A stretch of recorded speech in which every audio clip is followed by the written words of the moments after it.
दोस्तों यह वीडियो एक ऑनलाइन टेस्ट के प्रकार का है। इसमें पूछे गए सभी प्रश्नों के उत्तर आप कमेंट बॉक्स में दे सकते हैं। चलिए स्टार्ट करते हैं। फर्स्ट क्वेश्चन है, इनमें से कौन सा सिंगल फेज इंडक्शन मोटर का एक प्रकार नहीं है? जिसके चार विकल्प हैं: split phase induction motor, repulsion start induction motor, slip ring induction motor या शेडेड पोल इंडक्शन मोटर। जिसका राइट आंसर है स्लिप रिंग इंडक्शन मोटर। दोस्तों स्लिप रिंग इंडक्शन मोटर एक सिंगल फेज इंडक्शन मोटर नहीं है, यह एक 3 फेज इंडक्शन मोटर है। Slipped phase induction motor, repulsion start induction motor, shaded pole induction motor, universal motor और capacitor induction motor ये सभी सिंगल फेज के इंडक्शन मोटर हैं, जबकि slip ring induction motor, squirrel cage induction motor, commutator motor आदि 3 phase के motor होते हैं। नेक्स्ट क्वेश्चन है, विद्युत उपकरण में इंसुलेटर की मुख्य भूमिका किससे सुरक्षा करना है? जिसके चार विकल्प हैं: thermal insulator, electrical conductor, heat insulator या इलेक्ट्रिकल इंसुलेटर। जिसका राइट आंसर है इलेक्ट्रिकल कंडक्टर। दोस्तों वे सभी पदार्थ जो विद्युत धारा के प्रवाह का विरोध करते हैं इंसुलेटर कहलाते हैं। इंसुलेटर प्रायः बेकेलाइट, एस्बेस्टस, चीनी मिट्टी या पीवीसी से बने होते हैं। मित्रों आपसे इंटरव्यू में पूछ लिया जाता है कि पीवीसी क्या है? जिसका सही उत्तर होगा पीवीसी अर्थात पॉलीविनाइल क्लोराइड। पीवीसी का निर्माण मोनोरम विनाइल क्लोराइड के बहुलकरण द्वारा किया जाता है। नेक्स्ट क्वेश्चन है, ट्रांसफार्मर में उस वाइंडिंग को क्या कहते हैं जो आपूर्ति से जुड़ी होती है? जिसके चार विकल्प हैं: starting winding, primary winding, secondary winding या रनिंग वाइंडिंग। जिसका राइट आंसर होगा प्राइमरी वाइंडिंग। दोस्तों ट्रांसफार्मर में सामान्यतः 2 वाइंडिंग होती है। पहला प्राइमरी वाइंडिंग, प्राइमरी वाइंडिंग या मेन सप्लाई से जुड़ी होती है, और दूसरा सेकेंडरी वाइंडिंग। यह वाइंडिंग आउटपुट के रूप में काम करती है जो कि लोड से सीधे जुड़ी होती है। इस प्रश्न में दिया गया विकल्प ए और डी अर्थात स्टार्टिंग वाइंडिंग और रनिंग वाइंडिंग एसी मोटर के फील्ड वाइंडिंग के रूप में कार्य करता है। अगला प्रश्न है, सिंक्रोनस जनरेटर के संदर्भ में निम्नलिखित में से कौन सा कथन सही है? जिनके चार विकल्प हैं: पहला, इनमें स्टेशनरी आर्मेचर और रोटेटिंग फील्ड वाइंडिंग होता है। दूसरा, आर्मेचर और फील्ड वाइंडिंग दोनों स्टेशनरी होता है। तीसरा, आर्मेचर और फील्ड वाइंडिंग दोनों रोटेटिंग होता है। और चौथा, इनमें रोटेटिंग आर्मेचर और स्टेशनरी फील्ड वाइंडिंग होता है। जिसका राइट आंसर है इसमें स्टेशनरी आर्मेचर और रोटेटिंग फील्ड वाइंडिंग होता है। अगला प्रश्न है, 50 हर्ट्ज की आवृत्ति के अल्टरनेटिंग करंट को एक कैपेसिटर 20 ओम प्रतिघात प्रदान करता है। यदि आवृत्ति 100 हर्ट्ज हो जाती है तो प्रतिघात कितना होगा? जिनके चार विकल्प दिए गए हैं: 50 ओम, 15 ओम, 5 ओम या 10 ओम। जिसका राइट आंसर होगा 10 ओम। दोस्तों इस प्रश्न को हल करने के लिए बहुत ही आसान ट्रिक है। यहाँ पर आप ट्रिक देख सकते हैं। F1 गुणे XC1 इजकल टू F2 गुणे XC2। यहाँ पर F का अर्थ है आवृत्ति अर्थात फ्रीक्वेंसी से, और कैपेसिटिव रिएक्टेंस अर्थात XC जिसे ओम से व्यक्त करते हैं। इस फार्मूले पे हम जब अपने वैल्यू को रख देंगे तो सही उत्तर 10 ओम आएगा।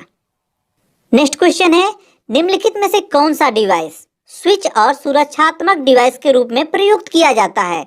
जिनके चार विकल्प हैं: intermediate switch, miniature circuit breaker अर्थात MCB, triple pole iron clad switch या फ्यूज। जिसका राइट आंसर है मिनिएचर सर्किट ब्रेकर अर्थात MCB। दोस्तों यहाँ पर option number A intermediate switch और option number C triple pole iron clad switch दोनों ही एक स्विच हैं, और फ्यूज एक सुरक्षात्मक डिवाइस है, जबकि मिनिएचर सर्किट ब्रेकर अर्थात MCB ये स्विच के रूप में भी इसका प्रयोग होता है और सुरक्षात्मक डिवाइस के रूप में भी इसका प्रयोग होता है। इसलिए इस प्रश्न का सही विकल्प ऑप्शन नंबर बी अर्थात मिनिएचर सर्किट ब्रेकर होगा। अगला प्रश्न है, एक डिवाइस जो निश्चित अर्थात फिक्स डीसी वोल्टेज को परिवर्तनीय वोल्टेज वेरिएबल वोल्टेज अर्थात AC में परिवर्तित कर देता है उसे क्या कहा जाता है? जिनके चार विकल्प हैं: साइक्लो कन्वर्टर, चॉपर, इन्वर्टर या रेक्टिफायर। जिसका राइट आंसर होगा इन्वर्टर। नेक्स्ट क्वेश्चन है, किस प्रकार के सर्किट ब्रेकर में कंप्रेस्ड एयर प्रयुक्त की जाती है?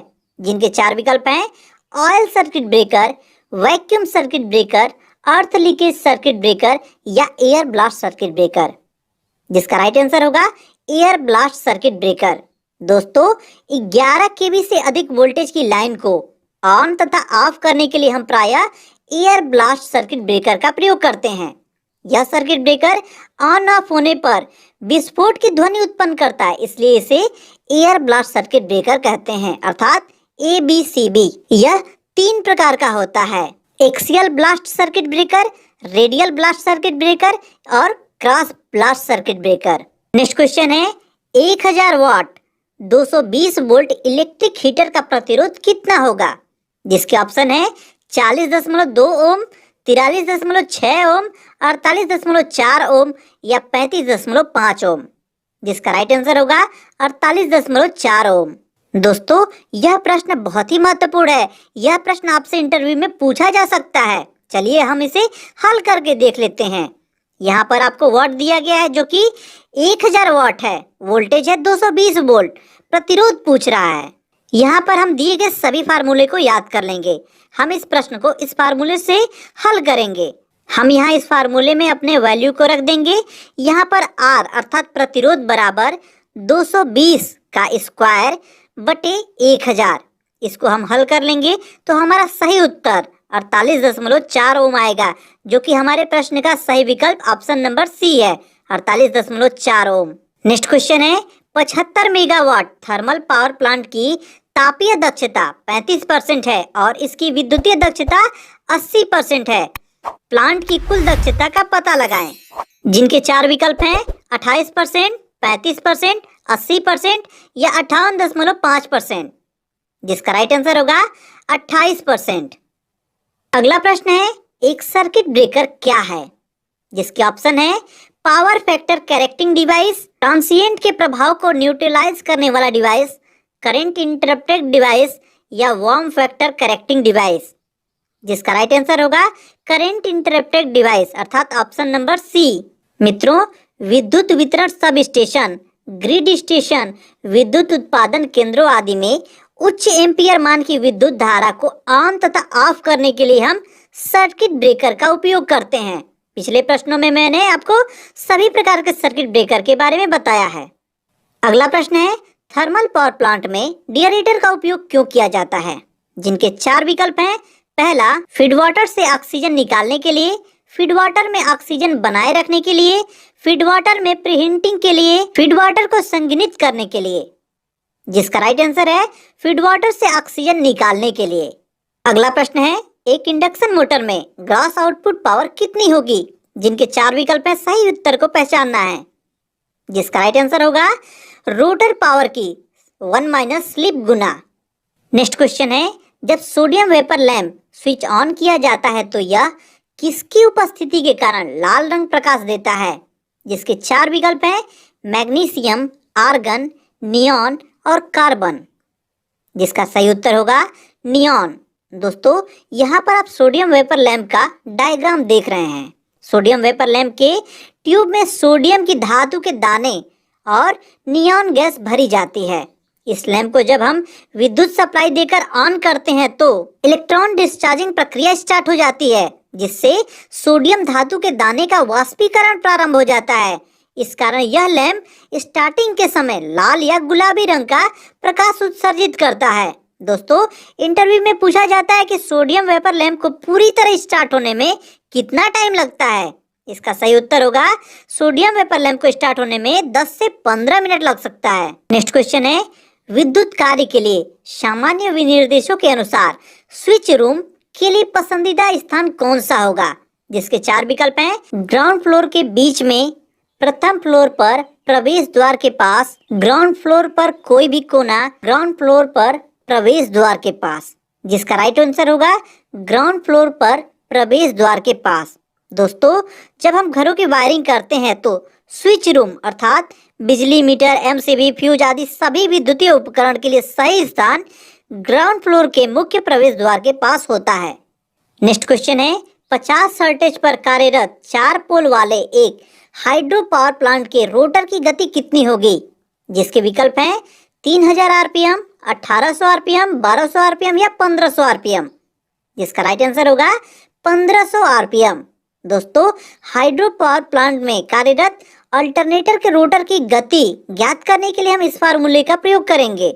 यहाँ पर आप देख सकते हैं NS इजकल टू 120 गुणे F by P।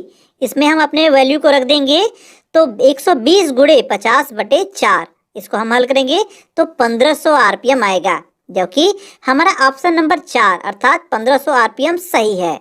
Next question है, अल्टरनेटर की रेटिंग किस में दी जाती है? जिनके 4 विकल्प हैं KW, KVA, KVAR, MW। जिसका राइट आंसर होगा KVA अर्थात किलो वोल्ट एम्पियर। दोस्तों, यह प्रश्न बहुत ही महत्वपूर्ण है। यह प्रश्न आपसे अक्सर इंटरव्यू में पूछा जाता है, अल्टरनेटर की रेटिंग किस में व्यक्त की जाती है? इसका सही आंसर होगा KVA अर्थात किलो वोल्ट एम्पियर। साथ ही साथ दोस्तों, एक और प्रश्न पूछा जाता है कि ट्रांसफार्मर की रेटिंग किस में व्यक्त की जाती है?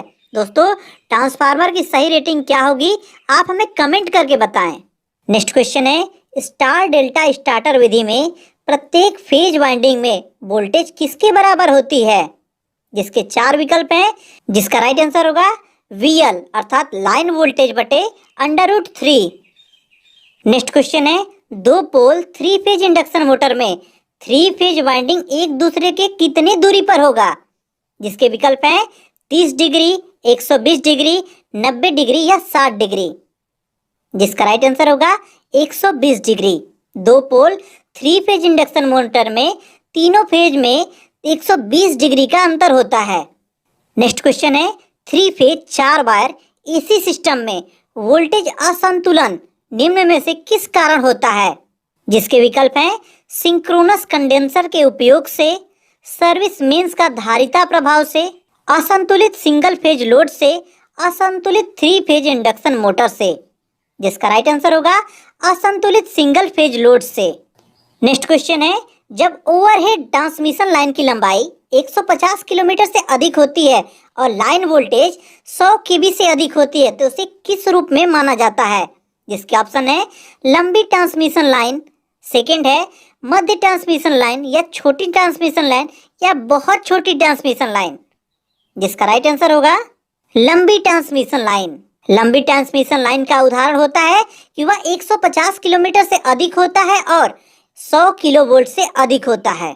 नेक्स्ट क्वेश्चन है, AC ड्राइव को स्थिरांक वोल्ट हर्टेज अनुपात के साथ वेरिएबल वोल्टेज, वेरिएबल आवृत्ति बिजली की आपूर्ति की आवश्यकता होती है, जिसका राइट आंसर है मोटर में मौजूदा फ्लक्स को स्थिर रखा जा सके। नेक्स्ट क्वेश्चन है, लॉन्ग ट्रांसमिशन लाइन का वोल्टेज रेटिंग क्या होता है? जिसके ऑप्शन है 20 kV तक, 20 kV से 100 kV तक, 60 kV से 80 kV तक या 100 kV से अधिक। जिसका राइट आंसर है 100 kV से अधिक। नेक्स्ट क्वेश्चन है, एक कोर टाइप ट्रांसफार्मर में जिनके विकल्प हैं 2 चुंबकीय पथ होता है, कोई चुंबकीय पथ नहीं होता, 1 चुंबकीय पथ होता है, 3 चुंबकीय पथ होता है। जिसका सही आंसर होगा 1 चुंबकीय पथ होता है। दोस्तों, कोर की संरचना के आधार पर ट्रांसफार्मर 3 प्रकार के होते हैं। पहला होता है कोर टाइप ट्रांसफार्मर, इसमें एक ही चुंबकीय पथ होता है, यह प्रायः सिंगल फेज के ट्रांसफार्मरों में उपयोग किया जाता है। दूसरा होता है सेल टाइप ट्रांसफार्मर, इसमें 2 चुंबकीय पथ होता है, इसका उपयोग 3 फेज के ट्रांसफार्मरों में किया जाता है। तीसरा होता है बैरी प्रकार का ट्रांसफार्मर, इसमें बहुत सारे चुंबकीय पथ होते हैं, इसका प्रयोग विशेष प्रकार के ट्रांसफार्मरों में किया जाता है। दोस्तों, मैंने ट्रांसफार्मर पे एक अलग से वीडियो बना रखी है जिसमें ट्रांसफार्मर को बहुत विधिवत रूप से समझाया गया और उसमें ट्रांसफार्मर की रोचक बातें बताई गई हैं। इस वीडियो का लिंक मैंने डिस्क्रिप्शन में दे रखा है, आप उसे जरूर देखें। अगला प्रश्न है, उस ट्रांसफार्मर को क्या कहा जाता है जिसमें कॉमन लेमिनेटेड कोर पर एक से अधिक प्राइमरी और एक से अधिक सेकेंडरी वाइंडिंग होती है? जिसके विकल्प हैं distribution transformer, single phase transformer, 3 phase transformer या मल्टीपल वाइंडिंग ट्रांसफार्मर। जिसका राइट आंसर होगा मल्टीपल वाइंडिंग ट्रांसफार्मर। दोस्तों, इस वीडियो में आज के लिए इतना ही। यदि आपको ये वीडियो पसंद आई हो तो इसे एक लाइक जरूर कर दें और हमसे जुड़े रहने के लिए हमारे